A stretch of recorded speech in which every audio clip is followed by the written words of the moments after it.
Team में, क्या इस तरीके से प्लेयर रखना चाहिए आपको या नहीं रखना चाहिए? डेफिनेटली इस तरीके से प्लेयर आपको नहीं रखना चाहिए, क्योंकि रिस्की प्लेयर कौन है यहाँ पे? श्रेयस अय्यर क्या है आपके रिस्की प्लेयर, समर विक्रमा क्या है आपके रिस्की प्लेयर। ये दोनों पॉइंट ऐसा क्या हो गया कि ये दोनों पॉइंट कम हो गए और इस वाले में मैच में इतना ज़्यादा पॉइंट है।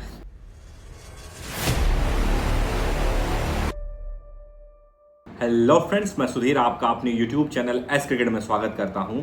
दोस्तों, इस वीडियो में हम बात करने वाले हैं, अगर आप ड्रीम 11 पे या किसी भी फैंटेसी ऐप में अगर टीम लगा के पैसा अर्न करना चाहते हैं और अभी तक लॉस में चल रहे हो, तो किस तरीके से आपको टीम बनानी है, इसके लिए इस वीडियो में स्टेप बाय स्टेप मैं एक रास्ता आपको बताता चलूँगा। साथ ही साथ मैं ये भी बताऊँगा कि आपको कौन सी गलतियाँ नहीं करनी है जीएल की टीम बनाते समय, एसएल की टीम बनाते समय, हेड टू हेड कॉन्टेस्ट की टीम बनाते समय। क्योंकि मुझे पता है आप नहीं, हम जब मैं भी स्टार्ट किया था खेलना, सेम टाइप की गलती करता था, लेकिन उस टाइम पे मुझे बताने वाला कोई नहीं था पूरे यूट्यूब में, पूरे जो है इस जहाँ से मैं नॉलेज लेता हूँ वहाँ से। ठीक है, अभी मैंने पर्सनल एक्सपीरियंस के अकॉर्डिंग मैं आपको बता रहा हूँ कि जीएल की टीम बनाते टाइम आपको कौन कौन सी गलती नहीं करनी है। अगर आप ऐसी गलती कर रहे हैं तो डेफिनेटली आपको लॉस होने वाला है। और जो है बहुत सारे, एक नहीं कितने सारे कमेंट्स जो है कमेंट बॉक्स में भरे रहते हैं कि भैया मैं 2000 के लॉस में चल रहा हूँ, मैं 2 लाख के लॉस में चल रहा हूँ, मैं 5 लाख के लॉस में चल रहा हूँ। इसका एक ही मात्र और एक ही जो है रिस्पॉन्सिबल है, वो है आप। ठीक है, क्योंकि अगर आप जो है चीज़ों को समझने की कोशिश नहीं करेंगे, समझ के चीज़ों को नहीं लगाएंगे, समझ के प्लेयरों को नहीं लेंगे, समझ के कंडीशन को नहीं समझेंगे, तो डेफिनेटली आपको लॉस होने वाला है। और कंडीशन के अगेंस्ट जाके अगर आप अपनी टीम बना रहे हैं, जैसे कि एक एग्जांपल ले लूँ मैं, कि अगर आप अपनी टीम जो है बॉलिंग पिच पे बैटिंग वाली टीम बना रहे हैं, तो डेफिनेटली आपको लॉस होने वाला है। दोस्तों, ये चीज़ समझने की ज़रूरत होती है। और ये कोई आपको बहुत ज़्यादा पूरे यूट्यूब पे बहुत ज़्यादा लोग यूट्यूबर्स हैं जो फैंटेसी को लेके और फैंटेसी के वीडियो बनाते हैं, लेकिन आपको जो है ये चीज़ कोई समझाता नहीं। इस वीडियो में हम समझेंगे कि किस तरीके से आपको टीम बनानी चाहिए और किस तरीके से आपको अपना लॉस कवर करना चाहिए। तो बने रहिएगा इस चैनल पे नए हैं तो चैनल को सब्सक्राइब कर लीजिएगा दोस्तों। और टेलीग्राम चैनल ज्वाइन नहीं किए हैं तो जाइए फटाफट ज्वाइन कर लीजिए। इसी वीडियो के डिस्क्रिप्शन बॉक्स में टेलीग्राम का लिंक है, फटाफट जाके ज्वाइन हो सकते हैं आप। ठीक है, और वहाँ पे मैंने टेलीग्राम का 2 लिंक डाला है, ऐसा कंफ्यूज मत होइएगा। दोनों का दोनों लिंक ही एक सिंगल टेलीग्राम चैनल का है, वो है मेरे। और उसी टेलीग्राम के चैनल के थ्रू जो है आप उसी लिंक के थ्रू आपको टेलीग्राम चैनल ज्वाइन करना है। अगर कोई और वे से ज्वाइन कर रहे हैं आप, तो वो मेरा टेलीग्राम चैनल नहीं होगा। मैं आपको कन्फर्मली मैं बता दे रहा हूँ, हजारों के लाखों के जो जनसंख्या है जो टेलीग्राम पे फेक काम कर रही है। ठीक है, इसलिए मैं आपको वो भी अवेयर कराता हूँ कि अगर आप जो है मेरा टेलीग्राम चैनल ज्वाइन करना चाहते हैं तो टेलीग्राम पे सर्च करके ज्वाइन मत करिएगा, क्योंकि फेक आईडीज और फेक ग्रुप बन चुके हैं। ठीक है, यही एक तरीका है टेलीग्राम पे ज्वाइन करने का मेरे, वो है डिस्क्रिप्शन बॉक्स में लिंक है, जाइए फटाफट जो है टेलीग्राम चैनल ज्वाइन करिए। और आइए स्टार्ट करते हैं आज का वीडियो और चीज़ों को समझने की कोशिश करते हैं 1 by 1। तो सबसे पहले मैंने यहाँ पे 2 टीम का प्लेइंग 11 ले रखा है। एक टीम को मैं मान के चल रहा हूँ कि ये टीम ए है और ये एक टीम को मान के चल रहा हूँ कि ये टीम बी है। ठीक है, यहाँ से टीम ए के जो प्लेयर हैं वो 1 2 player A, player B, player C, D, E, F, G, H करके आई, जे, के तक जो है आपके प्लेयर्स हैं। यहाँ भी जो है टीम के जो है प्लेयर्स हैं। अब इन सब चीज़ों में ये चीज़ समझने की ज़रूरत है कि 1 से लेके 5 तक मैंने क्या रखा है, 6 तक बैट्समैन रखा हुआ है। ठीक है, उसके बाद 2 ऑलराउंडर और 3 जो है आपके बॉलर ले रखा है। वही सेम कॉम्बिनेशन के साथ जो है मैं टीम बी को भी रखा हूँ। ठीक है, अब इन सिनारियोज में, ठीक है, ये चीज़ समझिएगा कि इन सिनारियोज में कौन कौन से ऐसे प्लेयर आपको लेना है और कौन कौन से ऐसे प्लेयर जो है आपको ड्रॉप करके चलना है। अगर मान लीजिए कि आप जो है स्टार्टिंग के 3 प्लेयर ले रहे हैं, ठीक है, स्टार्टिंग का 3 प्लेयर ले रहे हैं, मतलब टॉप ऑर्डर बल्लेबाज आप लेके चल रहे हैं। और अगर आप टॉप ऑर्डर बल्लेबाज लेके चल रहे हैं तो उस सिनारियो में यहाँ से जो गेंदबाज हैं, ठीक है, जो टॉप ऑर्डर के गेंदबाज हैं, ठीक है, उनको अगर आप टीम में ले रहे हैं तो ये जो है आप बहुत बड़ी गलती कर रहे हैं। ये बिल्कुल वैसा ही है कि ऑड आएगा तो इवन नहीं आएगा और इवन आएगा तो ऑड आएगा, ऑड नहीं आएगा। डेफिनेटली जो है ऐसा ही सिनारियो बन के आता है। अनटिल एंड अनलेस जो है, जो यहाँ पे जो बॉलर हैं वो जो है डेथ ओवर में अगर बॉलिंग नहीं करते हैं तो ऐसे बॉलरों को आपको बिल्कुल डिस्कार्ड करके चलना चाहिए, हटा के चलना चाहिए। अगर आप बॉलर ले रहे हैं तो ऐसे उस सिनारियो में ऐसे बैट्समैनों को क्या करना चाहिए भाई, आपको हटा के चलना चाहिए। ठीक है, एक चीज़ ये समझिएगा, आग और पानी का रिश्ता है भाई, कि अगर आग को टच कर रहे हैं, ठीक है, तो आप जलेंगे ही जलेंगे। डेफिनेटली यहाँ पे अगर 3 प्लेयर को ले रहे हैं और इधर से 3 बॉलर को भी आप लेके चल रहे हैं तो उस सिनारियो में आपका भयंकर लॉस होना है, ये तो फिक्स है। तो अगर इस कॉम्बिनेशंस के साथ अगर आप टीम बना रहे हैं अपनी तो लॉस में जाएंगी, पहली चीज़ मैं बता दे रहा हूँ। ठीक है, दूसरी चीज़ आपको कुछ समझना पड़ेगा कि यहाँ पे अगर आप मान लीजिए कि मिडिल ऑर्डर बैट्समैन ले रहे हैं, मिडिल ऑर्डर बैट्समैन लेके चल रहे हैं, ठीक है, मतलब चौथा, पांचवा, छठा और सातवां प्लेयर लेके चल रहे हैं, उस सिनारियो में यहाँ से जो ऑलराउंडर हैं, ठीक है, या जो प्योर स्पिनर बॉलर हैं जो स्पिन फेंकते हैं या जो बॉलर मिडिल ओवर में फेंकते हैं, उन मिडिल ओवर के बॉलर्स को आपको अपनी टीम में नहीं रखना चाहिए। ठीक है, इतना याद रखिएगा। ठीक है, अब एक चीज़ ये भी समझने की ज़रूरत है कि क्या कंटिन्यूअस आप अपने प्लेयर्स को अपनी टीम में रख रहे हैं। ठीक है, कंटिन्यूअस का मतलब ये है कि नंबर जो है आपका नंबर 4 का खिलाड़ी भी आपके टीम में है, नंबर 5 का खिलाड़ी भी आपके टीम में है, नंबर 6 का खिलाड़ी भी आपके टीम में है, नंबर 7 का खिलाड़ी भी आपके टीम में। क्या इस तरीके से प्लेयर रखना चाहिए आपको या नहीं रखना चाहिए? डेफिनेटली इस तरीके से प्लेयर आपको नहीं रखना चाहिए, क्योंकि बहुत ही रेयर 100 टाइम्स में 1% टाइम भी ऐसा नहीं होता है जब जो है नंबर 4 का भी बल्लेबाज चले, नंबर 5 का भी बल्लेबाज चले, नंबर 6 का भी बल्लेबाज चले और नंबर 7 का भी बल्लेबाज चले। ठीक है, तो किस बेसिस पे आपको प्लेयर्स को रखना चाहिए, उसके लिए आपको क्या करना पड़ेगा, उसके लिए आपको हर एक मैच से पहले मैं इस चैनल पे वीडियो अपलोड करता हूं। ठीक है, और उसको आपको देखना पड़ेगा। अगर एक बार आपने देखा डेफिनेटली आपको फ़ायदा होने वाला है दोस्तों। बाकी इस वीडियो में भी झलक मैं बता दे रहा हूं कि उनका सबसे पहले तो आपको उस प्लेयर का रीसेंट फॉर्म देखना पड़ेगा कि उस प्लेयर का रीसेंट फॉर्म क्या है। ठीक है, दूसरा क्या करना पड़ेगा, पहली चीज़ तो ये हो गई। दूसरी चीज़ क्या हो गई, उनका हेड टू हेड फॉर्म भी देखना पड़ेगा कि वो उस टीम के खिलाफ कैसा खेलते हैं। तीसरी चीज़ आपको क्या देखनी पड़ेगी कि उसका वेन्यू पे फॉर्म कैसा है, यानी वो उस ग्राउंड पे कैसा खेलता है। ये तीनों चीज़ें अगर आपने समझ ली, और इसमें सबसे ज़्यादा इंपॉर्टेंट चीज़ कोई है तो वो है उस प्लेयर का रीसेंट फॉर्म कैसा है। ठीक है, तो रीसेंट फॉर्म के थ्रू, ठीक है, हेड टू हेड कॉन्टेस्ट के थ्रू और वेन्यू के थ्रू, इन तीनों चीज़ों के थ्रू आप क्या करते हैं, प्लेयर का चुनाव करते हैं। ये प्लेयर चलेगा या नहीं चलेगा, इसका जो है टोटली डिपेंड होता है कि यहाँ पे रीसेंट फॉर्म उसका कैसा है, हेड टू हेड वो टीम के खिलाफ कैसा खेलता है। जैसे कि डीकॉक हो गया, अब डीकॉक जो है टीम इंडिया के खिलाफ इतने खतरनाक खेलते हैं कि आप जो है उनको डिस्कार्ड करके चल ही नहीं सकते, उनको हटा के चल ही नहीं सकते। समझ रहे हैं बात को कि नहीं? अगर आप हटा के चल रहे हैं तो डेफिनेटली आप अपना लॉस कराएंगे, है ना। तो ऐसे प्लेयरों को आपको क्या करना पड़ेगा, अपनी टीम में रखना पड़ेगा। ठीक है, तो आई होप कि ये सारी चीज़ें आपको समझ में आई हैं। अगर समझ में नहीं आई तो प्लीज़ कमेंट सेक्शन खुला हुआ है, कमेंट ज़रूर करिएगा। अगली वीडियो में मैं आपको सब कुछ जो है क्लियर तरीके से समझाने की कोशिश करूंगा और साधारण भाषा में समझाने की कोशिश करूंगा, ताकि मेरा एक ही मात्र उद्देश्य है भाई कि अगर आप लॉस में हैं तो आपका प्रॉफिट बने। अगर आप जो है फैंटेसी की दुनिया में पैसा लगा रहे हैं तो आप लॉस ना करें। ठीक है, आपको प्रॉफिट हो, अर्निंग हो, चाहे वो 2000 की हो, चाहे वो 50,000 की हो, चाहे वो 1 लाख की हो, चाहे 1 करोड़ की हो। इट इज़ टोटली कि आप कितना इन्वेस्ट कर रहे हैं। ठीक है, ये समझिएगा। अब रिस्की प्लेयर आपके टीम में होने चाहिए या नहीं होने चाहिए, इस चीज को आपको समझने की जरूरत है। अब रिस्की प्लेयर कौन कौन से हैं भाई, यहाँ पे देखिए, एक जो है सुमन गिल 41% सिलेक्शन परसेंटेज है, तो डेफिनेटली ये रिस्की प्लेयर तो होंगे नहीं। यहाँ पे 78% है, ठीक है, ये भी रिस्की प्लेयर नहीं होंगे। रिस्की प्लेयर कौन है यहाँ पे, श्रेयस अय्यर क्या है आपके रिस्की प्लेयर, समर विक्रमा क्या है आपके रिस्की प्लेयर, शिवम दुबे क्या है आपके रिस्की प्लेयर। ठीक है, यहाँ से फर्नांडो क्या है आपके रिस्की प्लेयर, जिनका सिलेक्शन परसेंटेज क्या है, बहुत कम है। ठीक है, वो क्या है आपके लिए रिस्की प्लेयर हैं। ठीक है, डेफिनेटली वो रिस्की प्लेयर हैं।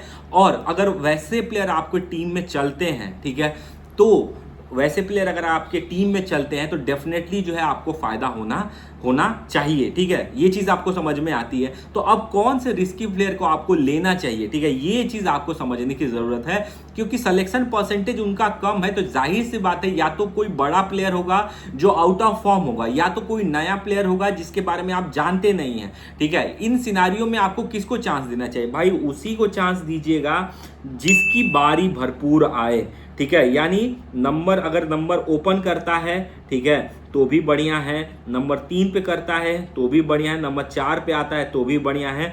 नंबर 5 और नंबर 6 की खिलाड़ी अगर बैट्समैन एज अ बैट्समैन आप चूज कर रहे हैं तो इस तरीके की सिनारियों में डेफिनेटली आप इसको अवॉइड करके चलें। वो रिस्की प्लेयर जिनको भरपूर चांस नहीं मिलेगा, ठीक है, आप ऐसे प्लेयर को क्या करिएगा, अवॉइड करके चलिएगा, ठीक है। जैसे कि अब मान लीजिए अक्षर पटेल, अब अक्षर पटेल को मैं as a batsman risky player लूंगा तो ये मेरे लिए बहुत बड़ा रिस्क है, ठीक है। लेकिन अक्षर पटेल क्या है, बॉलिंग भी करते हैं, ठीक है, इसलिए इनका सिलेक्शन परसेंटेज कितना है, 93%, ठीक है। अब वही समझिए दूसरा कि यहाँ पे के मेंडिस का सिलेक्शन परसेंटेज कितना है, 2.5, लेकिन आज के मैच में इन्होंने कितना रन बनाया, 40 रन के अराउंड बनाया है, ठीक है। बहुत अहम रोल खेला है श्रीलंका की तरफ से, ठीक है। तो यानी आपको समझना पड़ेगा कि किस प्लेयर को चांस मिलेगा। अगर चांस मिलेगा भाई तभी तो परफॉर्म करेगा और पॉइंट लाएगा, ठीक है। ये चीज आपको समझने की जरूरत है। अगर चांस नहीं मिलेगा तो परफॉर्म कहां से करेगा, वो पॉइंट कहां से लाएगा आपके लिए,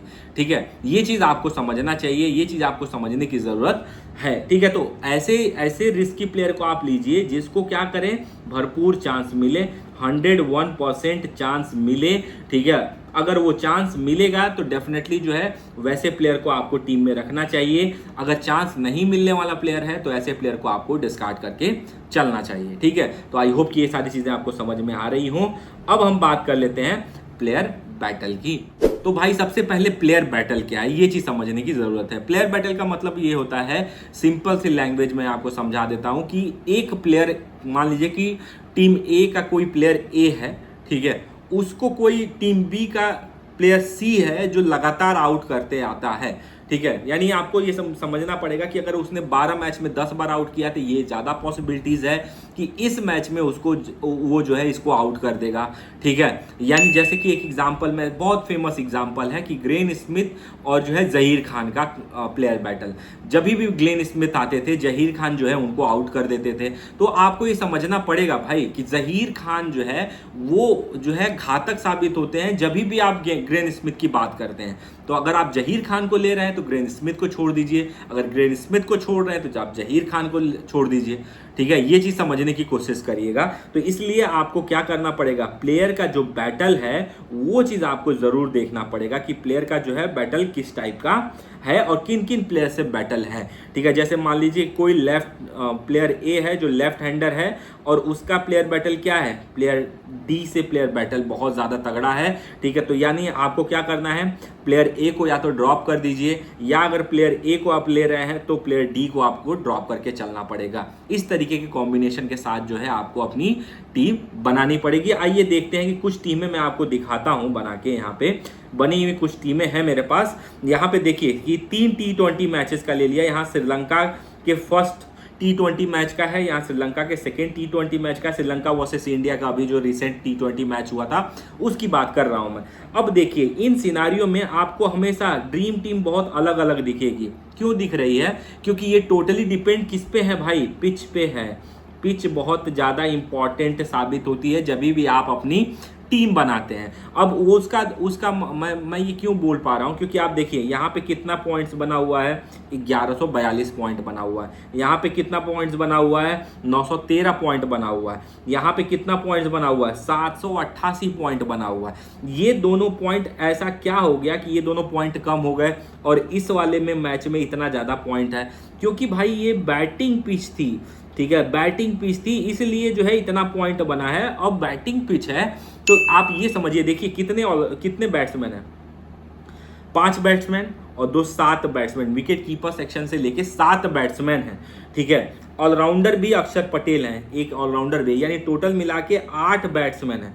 यहाँ पे देखिए कितने हैं, 2, ठीक है, 3, 5, 4, 9 बैट्समैन, ठीक है। ये जो है मैच जो है उसकी वजह से थोड़ा डीएल मेथड से हुआ था, क्या नाम है, रैन की वजह से, नहीं तो जो है यहाँ बारिश हुई थी, बारिश नहीं होती तो यहाँ भी एक हाई स्कोरिंग इनकाउंटर होता। ठीक है, अब देखिए यहाँ भी आपके कितने प्लेयर हैं, 9 प्लेयर हैं जो कहाँ से हैं, बैटिंग सेक्शन और ऑलराउंडर मिला के।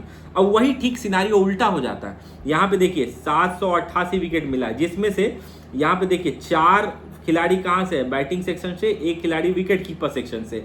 बाकी ये 2 खिलाड़ी हैं, ये 2 खिलाड़ी बैटिंग की वजह से ड्रीम टीम का पार्ट नहीं बने हुए हैं, ये अपनी बॉलिंग की वजह से ड्रीम टीम का पार्ट बने हुए हैं। यानी टोटल कितने बॉलर हो गए, 6 बॉलर हो गए भाई, 6 बॉलर हो गए। इसलिए जो है इस ड्रीम टीम का जो पॉइंट आप देख रहे हैं वो 788 है। यानी आपको ये दूसरी चीज समझनी पड़ेगी कि पिच रिपोर्ट क्या कहती है। पिच रिपोर्ट अगर ये बोलती है कि स्पिनिंग ट्रैक है, बॉलिंग ट्रैक है, तो वहां पे जाहिर सी बात है कि जो है रन कम बनेगा। जैसे कि आज का मैच, एक एग्जांपल लेता हूं कि आज जो है मैच चल रहा है इंडिया वर्सेस श्रीलंका के बीच में, बॉलिंग ट्रैक है, स्पिनरों को बहुत ज्यादा सपोर्ट मिलता है। उसका नतीजा ये है कि वहां पे 340 के अराउंड टोटल बना हुआ, 240 के अराउंड टोटल बना हुआ है। अब आप ये आज के टाइम पे 240 रन बहुत न्यूनतम स्कोर माना जाता है। अगर यही 2005, 2006, 2007 की बात करेंगे तो कंपेयर अगर मैं करूंगा उस समय से और इस समय के 240 रन के टोटल से, तो वो 190, 200 रन या 180 के अराउंड इतने का कंपैरिजन आएगा। ठीक है, वहां पे उस टाइम पे 240 या 250 रन बहुत ज्यादा हुआ करते थे, लेकिन इस टाइम पे 240 या 250 रन कुछ भी नहीं होते हैं। एक पार्टनरशिप का खेल होता है और मैच निकल जाता है। तो ये चीज आपको समझने की जरूरत है। ठीक है, अब हम बात कर लेते हैं थोड़ा batting first and batting second team का जो है में क्या डिफरेंस होता है। सबसे पहले आपको तो टीम समझना पड़ेगा कि टीम क्या है। टीम भाई देखिए, टीम अगर वीक वर्सेस स्ट्रॉन्ग का मैच है, यानी वीक वर्सेस स्ट्रॉन्ग का मैच है, तो बहुत ज़्यादा डिपेंड करेगा कि बैटिंग पहले कौन कर रहा है और बॉलिंग पहले कौन कर रहा है। उस हिसाब से आपको क्या करना पड़ेगा, टीम का चयन करना पड़ेगा। एक एग्जांपल हम ले लेते हैं कि ये स्ट्रॉन्ग टीम है, ठीक है, और ये क्या है आपकी वीक टीम है। ठीक है, एक स्ट्रॉन्ग टीम है, एक वीक टीम है। ये एक स्ट्रॉन्ग टीम है और ये एक वीक टीम है, इसका एग्जांपल ले लिया। अब देखिए यहाँ पे 11 खिलाड़ी हैं। ठीक है, अगर स्ट्रॉन्ग टीम टॉस जीतती है, टॉस जीतेगी तो डेफिनेटली वीक टीम के खिलाफ कितना मारेगी भाई, 350 रन। इस समय तो 350 रन मारेगी। अब 350 रन मारेगी तो क्या किसको ले लेंगे आप, यहाँ से बैट्समैनों को, और टॉप 4 के बैट्समैन तो आपके टीम में चाहिए ही चाहिए। ठीक है, क्योंकि ये सब फोड़ेंगे, एक तरफ से फोड़ेंगे, बहती गंगा में हाथ सभी धोएंगे। ठीक है, तो एक बार हाथ धो लिए है ना। अब यहाँ के बैट्समैनों को आपको लेंगे, आप लेंगे नहीं लेंगे, ठीक है, नहीं लेने के। अब यहाँ से आपको क्या करना है, बॉलरों को लेना है, क्योंकि एक वीक टीम है। ठीक है, तो बॉलर क्या करेंगे, ध्वस्त कर देंगे भाई।